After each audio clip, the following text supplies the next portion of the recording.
स्वागत आहे तुमचं माझ्या एक नवीन व्हिडिओमध्ये। तर मित्रांनो, हा माझा फायटर आहे आणि ह्याला आहे ना लागलेलं असतं ह्याच्या डोक्याच्या वरती थोडंसं, त्यामुळे ना हा काय जास्त खात नाही। म्हणजे पहिला तर चांगला खायचा, पण आता जास्त काही खात नाही। मला वाटलं ह्याला फिनरॉट वगैरे झाला आहे, पण नंतर चेक केलं तर ह्याच्या हेडच्या वरती थोडंसं रेड रेड दिसत होतं। मग त्याच्यानंतर नीट बघितलं तर तिथे काहीतरी लागलेलं होतं। त्यामुळे ना हा पूर्ण म्हणजे ॲक्टिव्ह नव्हता, पूर्ण डिॲक्टिव्ह झालेला, पूर्ण फिन्स वगैरे ओपन करत नव्हता आणि एकदम डाऊन असा असायचा, जमिनीवरतीच असायचा, जास्त वरती यायचा नाही, फक्त ऑक्सिजन वगैरे घ्यायलाच यायचा वरती आणि फिन्स पण ओपन करायचा नाही जास्त। तुम्हाला पण मी दाखवतो की कसं असं जर तुमचा पण फायटर असेल प्रॉब्लेममध्ये किंवा त्या इंजर्ड झालेला असेल किंवा फिनरॉटसुद्धा झालेला असेल तर त्याला तुम्ही कसं बरं करू शकता, त्याला कसं ट्रीट करू शकता।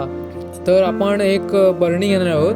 त्या बरणीमध्ये ना मी जे बदामाची पानं असतात, बदाम जे असतं बघा बदामाचं झाड, त्याची पानं असतात ना, त्याला इंग्लिशमध्ये ॲल्मंड लीव्ह असे म्हणतात। तर ते तुम्ही आहे ना, तुम्ही पानं पण टाकू शकता। ती पानं आहेत ना सुकलेली पानं, हा ओली पण चालतील पण सुकलेली बरी आहे। तर ती पानं आहेत ना, तुम्ही ज्या भांड्यामध्ये तुम्ही ट्रीट कराल फायटरला त्या भांड्यामध्ये टाकून पण ठेवू शकता, किंवा त्या आल्मंड लिव्हजला बदामाच्या पानाला गरम पाण्यामध्ये उकडवून त्याचं जे पाणी निघेल ते तुम्ही थंड करून, जी पानं पण उकळलेली आहेत त्या पानांना पण असं फेकून देऊ नका की त्यांचा म्हणजे पूर्ण इन्ग्रेडियंट होते ते संपले, मग आता पानांमध्ये काय उपयोग नाही, असं फेकून नका देऊ ते। कारण की फायटर हा त्या आल्मंड लिव्हजवरती रेस्ट करतो, तर तुम्ही आल्मंड लिव्ज फेकून नका देत जाऊ त्यांना। ज्या फायटरला ट्रीट कराल ज्या भांड्यामध्ये त्याच्यामध्ये टाकून ठेवा। ते माशांसाठी खूप चांगले असतात, ते पाण्याचं pH लेवल वगैरे असतं ते मेंटेन ठेवतात आणि पाण्यामध्ये कोणताही बॅक्टेरिया व्हायला देत नाहीत, त्यामुळे माशांना जास्त कोणते आजार होत नाहीत आणि जो पाण्याचा कलर ब्राऊन होईल त्याने काही माशांना प्रॉब्लेम होणार नाही, तो नॉर्मल आहे। तर आता मी फायटरला बरणीमध्ये टाकतो।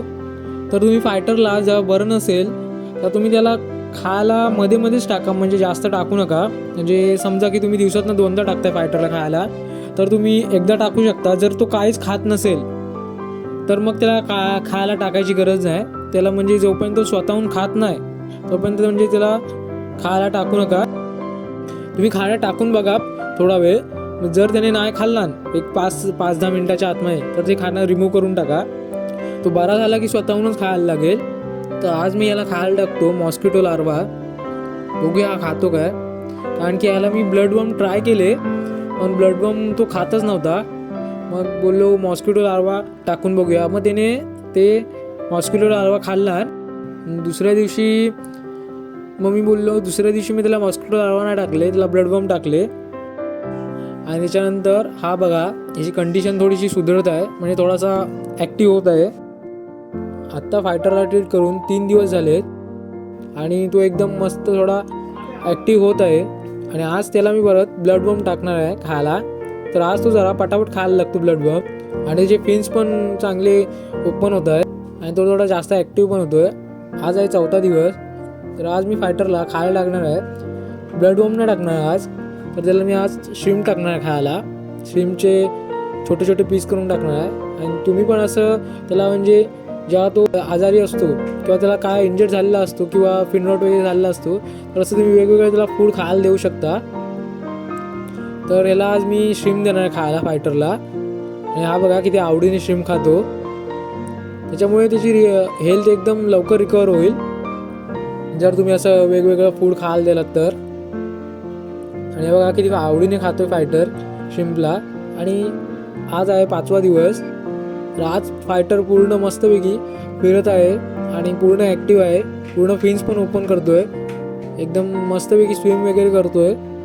तर आज मी याला फिश टँकमध्ये सोडणार आहे, तर मी याला फिश टँकमध्ये सोडतो आणि हा बघा फिश टँकमध्ये किती मस्तपैकी स्विम करतोय।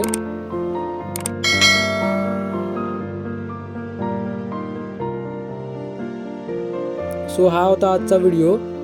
जर हा व्हिडिओ तुम्हाला हेल्पफुल वाटला असेल तर तुम्ही मला सबस्क्राईब करायला आणि लाईक करायला विसरू नका।